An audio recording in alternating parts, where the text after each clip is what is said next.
Chapter 6, From Missionaries to Bridge Builders. Okay, I admit it. This was an absolute failure.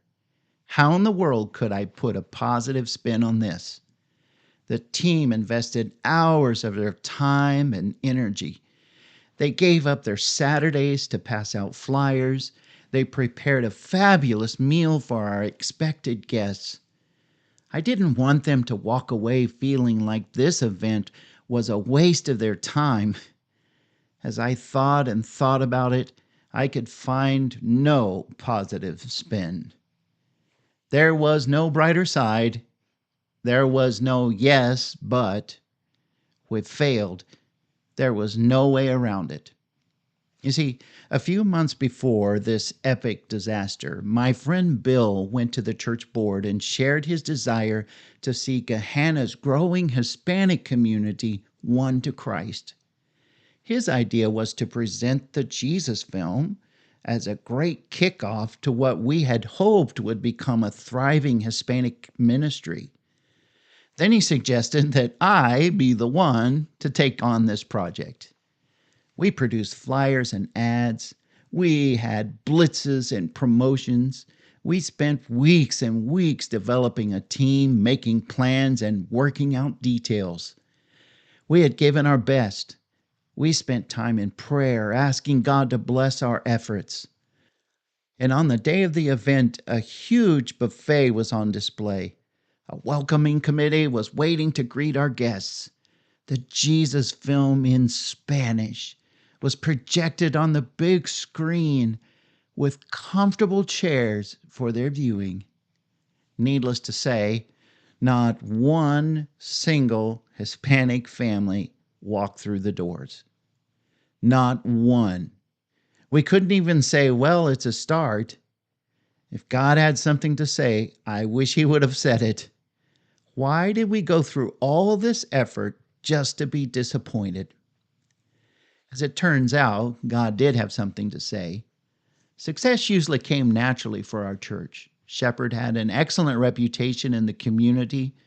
A few ads and flyers almost always brought a crowd because community members had come to expect great things from our church. We assumed that simply informing people we were hosting an event would be enough. We figured doing things the same way we had always done them would bring the same predictable results. As it turns out, this catastrophe exposed many of our false assumptions. We assumed that if the Jesus film worked as an evangelistic tool in the mission field, it would also work here in the United States. But would you attend an event like this if you received a flyer on your door? And even if you were slightly curious, would you have been inclined to go to a strange place filled with people of a different culture, eat strange food, and learn about their religion? We assumed that we had the answer to their needs. They needed Jesus, right? However, if you ask them, they may disagree. We may have needed to learn more and adapt to this new culture. However, doing so would take a lifetime, and our attempts would be woefully inadequate and appear insincere. Our best hope was to find someone who not only understood the culture but also was part of the culture. We needed a bridge builder, so we invited Paco to join our mission team. Paco became a part time worker with seasonal migrant workers. He worked tirelessly alongside these men, earning their respect and forming close bonds. This eventually led to a small group of men meeting together for language classes, but his influence extended beyond just language learning. He had a profound impact on the lives of those men and their families back home. We've been taught that the most important job of any missionary is to identify and attempt to understand and adapt to the culture we are attempting to reach.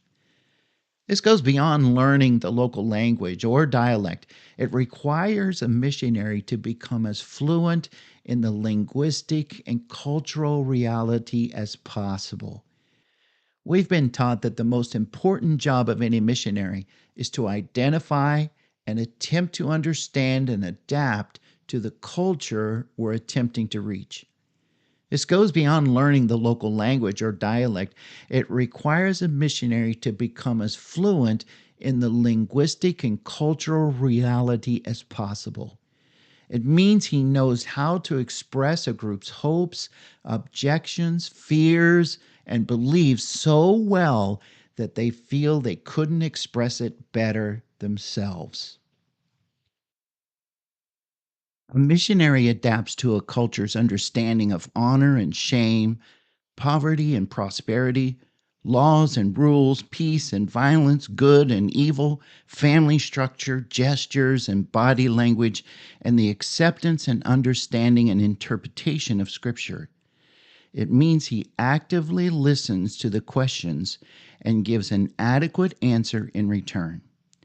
To think like a missionary means we must shed our personal preferences and determine to live with a little bit of discomfort. We must leave behind some of those things we hold dear to reach a community or a group of people we're learning to become familiar with. 1 Corinthians 9:19 through 23 becomes the missionary mantra. Though I am free and belong to no one, I have made myself a slave to everyone to win as many people as possible. To the Jew, I become like a Jew to win the Jews. To those under the law, I become like one under the law, though I'm not under the law, to win those under the law. To those not having the law, I become like one not having the law, though I am not free from God's law, but under Christ's law, to win those not having the law. To the weak, I become weak to win the weak. I have become all things to all people, so that by all possible means I might save some. I do all of this for the gospel's sake, that I may share in his blessings. Since 1977, David Watson has dedicated his life to spreading the gospel of Jesus Christ cross culturally.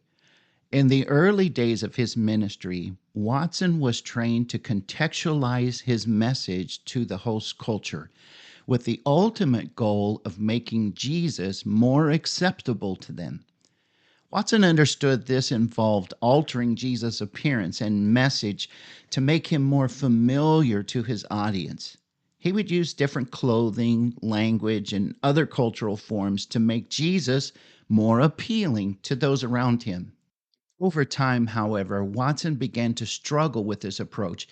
He found that no matter how hard he tried, he could never make Jesus look or sound quite right to the other cultures.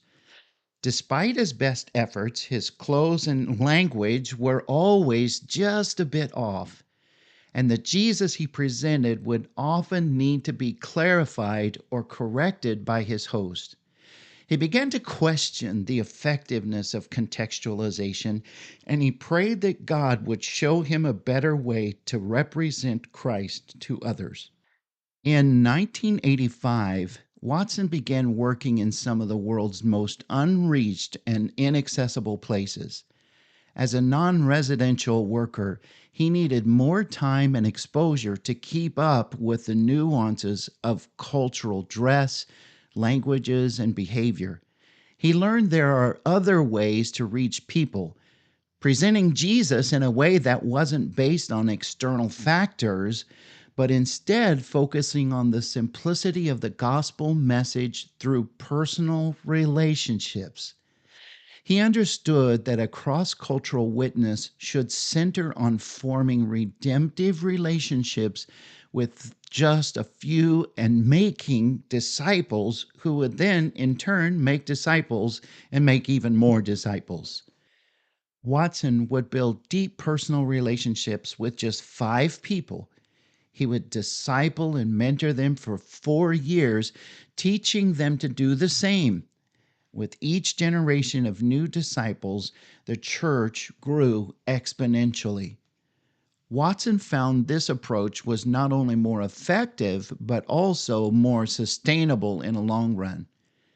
Today, David Watson is recognized as a pioneer of the disciple making movement, and his approach has inspired countless others to take up the call to share the gospel with those around them. His legacy serves as a testimony to the power of the gospel to overcome cultural barriers and transform lives regardless of language or background. Roosevelt Thomas has written several books and worked as a consultant, assisting organizations with issues concerning diversity. In one of his popular books, Building a House for Diversity, he shares the fable of the elephant and the giraffe. The story tells of a giraffe with a magnificent home built to his family's specifications. One day, an elephant acquaintance visited the giraffe's newly constructed home, but immediately faced issues trying to fit through the narrow door. The elephant then tried to explore the woodshop, but encountered further problems due to the small space and weak structures. The giraffe suggested that the elephant take some classes and make drastic changes just so he could fit into the giraffe's home. View this story from the context of your local church. Just like the elephant could not fit into the giraffe's house, outsiders may struggle to fit into your local culture. Yet, unknowingly and unwittingly, we expect outsiders to change themselves to fit into our context.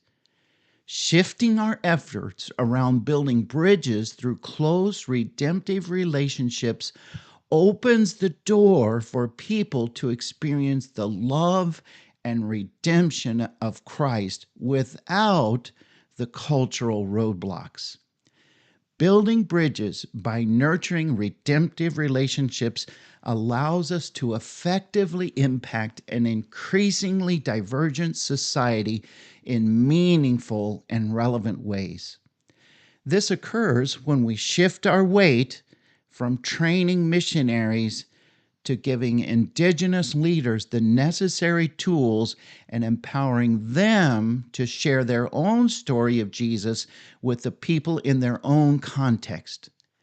We must pivot from training missionaries to raising indigenous leaders, and in this way, churches can more naturally reach multiple people groups simultaneously. Slimy yet satisfying. For a fleeting moment, I felt a bit like Simba in the 1994 Disney film Lion King as he watched Pumbaa and Timon slurp down mouthfuls of tasty grubs.